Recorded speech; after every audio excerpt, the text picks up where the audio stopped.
Kumusta muli mga kaibigan? Itong ating namang um, didiscuss nga na tungkol dito sa Banlic Station. No? Bahagi ito ng South Commuter Rail Project ng NSCR. No?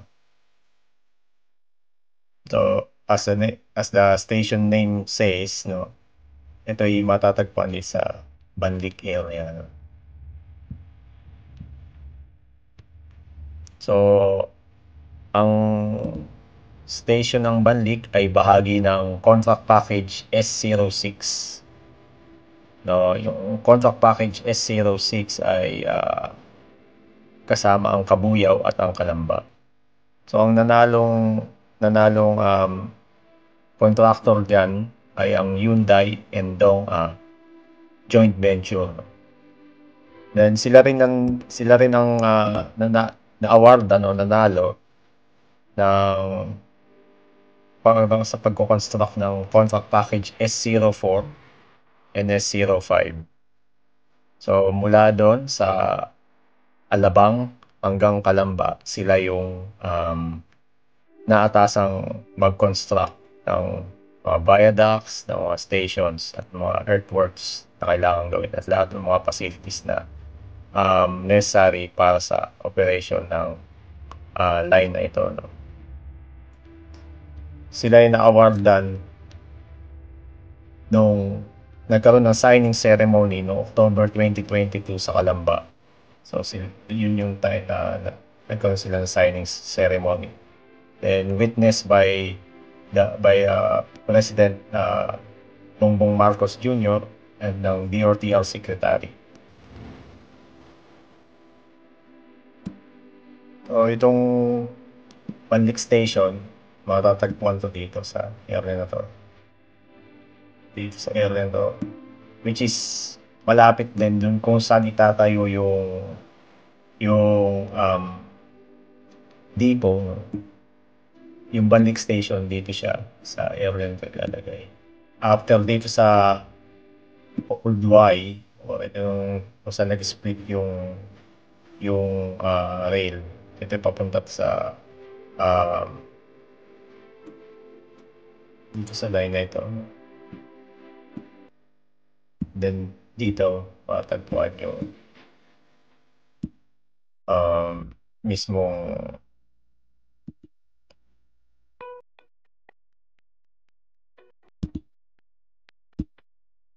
dyan yung mismong Banlic Station dito sa area na to.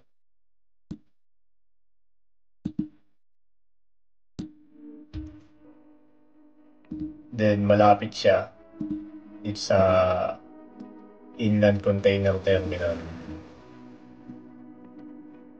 dito sa Laguna.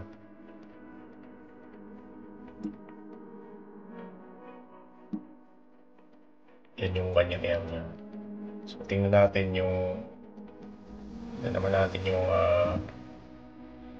sa station grounds niya. So yung Banlic Station, dyan siya sa area na yan. Then magkakaroon dito ng mga kanyang yung station plaza niya. Then may access road. Then may future road na base dun sa mga drawings ay dito sa area na naglalagay. Magiging access road to kasi may mga portions na isasara na i-decommission na yung mga kalsada. So, ito yung kanyang plan na station plaza. Kung mapapansin nyo, dito yung pinaka-station niya, itong structure na to. And then, dito, yung magiging access road niya para kung saan magbababa at magsasakay siya ng mga pasahero na sasakay dun sa tren, no? And then, itong upgrade ay dito na siya dadaan sa gilid ng future Banlic Station. Then, merong ditong trucks din na maaaring may access dun sa container terminal. Kasi mainly yung upgrade siya yung siya yung para sa cargo. and then sa long haul na trains, no? Then mapapansin nyo yung viaducts na dadaan sa kanya. Ito yung mga columns yan, yung mga columns na yan. So isang ano siya, isang viaduct lang siya. Dalawang tracks, no?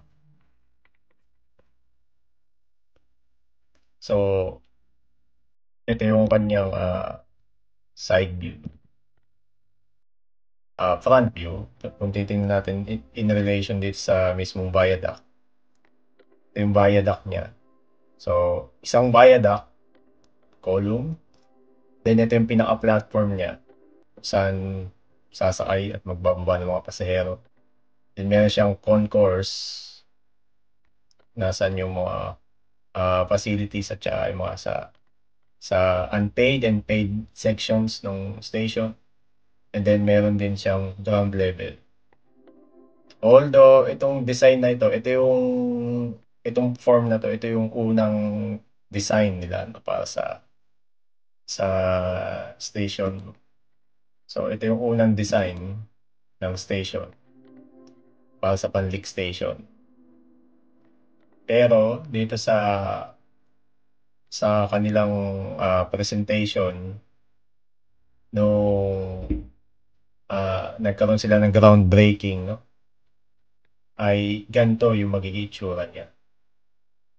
So medyo inaiba yung itsura niya. Iba yung itsura ng station. So mas kamukha na siya nung Kalambain Kabuyaw Station sa design, no? Dun sa mga previous vlogs ko, no? And then ganun pa rin naman na single viaduct yung dadaan sa kanya dito sa Banlik Station. So yan yung pinaka itsura niya. Magiging itsura niya. So, new design, no? Hopefully nga maipakita rin ng DOTR and PNR yung mga bagong design, no? Para sa South Commuter Rail Project.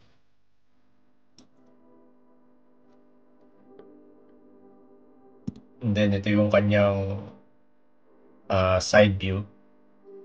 So pinapakita yung mga floor niya. So, yung sa concourse, ito naman sa platform. So sa drawing ang kanyang lapad ay nasa 180 meters, no? Yung haba ng mismong station. Kaya mag-accommodate ng 10 cars na train, no? So yun yung kanyang haba.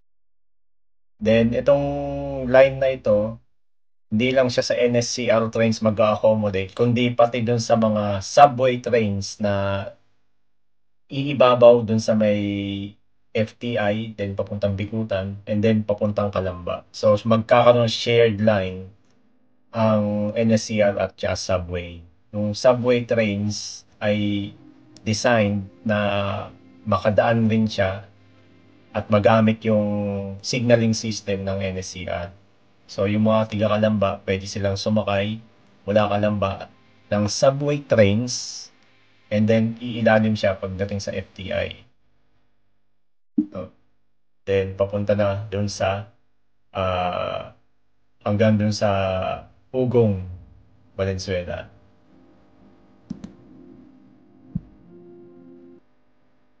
So kung titingnan natin yung kanyang alignment. So simulan natin dito kung nasaan yung Banlik Station. Itong area na to, ito yung papunta na doon sa tulay ng San Cristobal. Then ito yung mismong Banlik Station. Yan yung Banlik Station. Then may access road yan. Itong access road na galing sa station papunta doon sa depot. Then dito, so pa-north tayo, medyo hihilis yung alignment dito. Kasi para magbigay daan dito sa access ng upgrade yung mga cargo rail. Kasi kailangan, kasi dito sa area na 'to, nandito sa kabila yung upgrade na cargo rail. Then dito, may mapapansin tayo may dalawang portal beams para makalipat ng side yung upgrade na train. Kasi kailangan silang magkaroon ng access dito sa inland container terminal. Then kung mapapansin nyo dito, ito yung bahagi na to ng Villa Palau subdivision sa Pamating. So, ito ay may mga roads dito na aalisin. No? Itong road na to sa loob ng Villa Palau. Kasi yung bahagi ng row na kukunin ng PNRA malapad. So, pati itong mga kabahayan dito ay masasakop sila. Ma-acquire sila. No?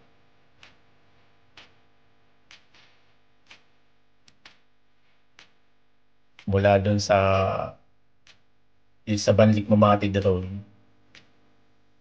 Magkakaroon kasi dito ng access eh. So, kung papasok pa pupunta ka sa Banlik, isa sa mga access mo ay dito sa Banlik Mamatid Road. Then magkakaroon ng access road dito. Diretso yun dito sa Banlik Station. So, magkakaroon din ng access road yan dito.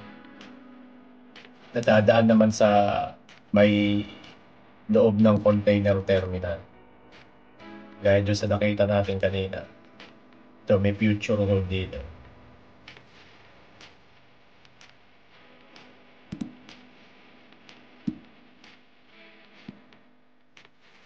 So, pag nagpas dito although, dito rin pala, okay, nandito yung dating Y, no? O yung parang, kung saan nag-split yung rail, no?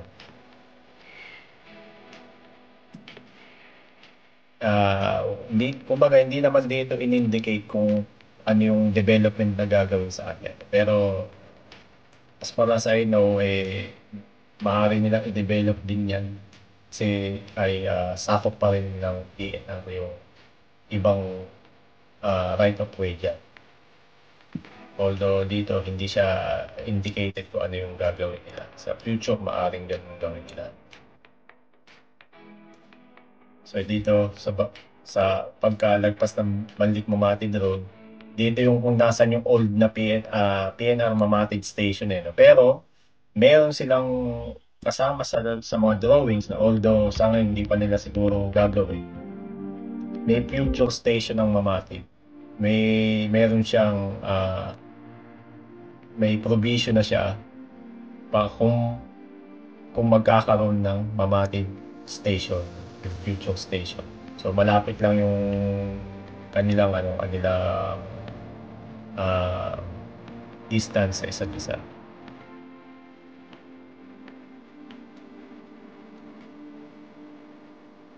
Mapapansin niyo dito yung Mamatid station. Ito yung Banlik station. Halos magkalapit na sila.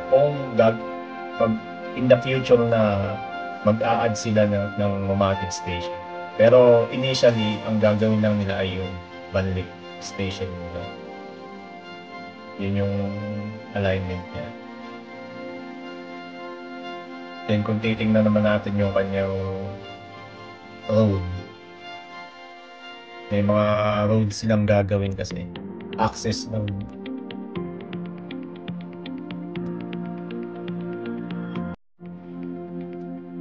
mapapansin nyo dito. Ito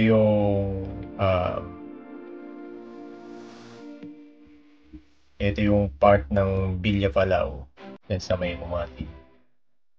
Yung kalsada na yan, so titingnan natin dito sa map. Sige, tingnan muna natin. Yan. Gagawin nila yung access road. Kung makakita nyo, may mga kabahayan na madadaanan dun sa area na yan. So, let's see kung paano yung mangyayari dyan kasi syempre may mga residente dyan. i-acquire yung property nila. So, tingnan natin kung paano gagawin. So, ito yung part ng Villa Palau. Then, lalagpas siya doon. Kasi magiging access road nga siya. Papunta dito. Bago meron din ng future road dito sa area na to. So, papunta yan dito sa Banlic Station. Then, pwede pa yan mag-continue hanggang dun sa Ipo. So, ito may access road yun dito. O may access road din dito sa area na to. So, yeah, kung kayo yung mga nakatira sa malapit sa area na ito, may mga kakalsadahan dyan na i-decommission na o hindi na gagamitin o aalisin na itong mga dark lines na ito. Alisin na siya. So, yung access road na yan, may sidewalk siya. May mga sidewalk siya. Although, itong access road na to, nasa labas to ng fence. Ito yung fence eh. Itong mga may maliit na square na to. Ito yung fence na itatayo nila. Para hindi nga basta-basta ma-access tong mga viaducts. At sya itong mga columns. Tsaka itong at grade line. So, yan yung access road niya. And then, ang labas niyan ay dito sa Mamatid Banlic Road. Although looking at that, may magiging mas matraffic siguro sa area na to kung mas maraming mag-access diyan sa station. Although mas magiging kapakinabangan nito para dito sa mga subdivision na nandito sa area na to. So, titingnan natin ulit sa mapa. Villa Palau, maraming mga subdivision na nasa area eh. Ito, maraming mga kabahayan dyan na makikinabang kung magkakaroon ng station dito. Kumbaga hindi na sila lalayo para kung luluwas sila na Manila o pupunta sila further north, no? Once na ma-connect na hanggang Clark. Kaya ito yung area na yun sa Villa Palau. Itong kalsada na to, magiging access road yan. Yung area na yan.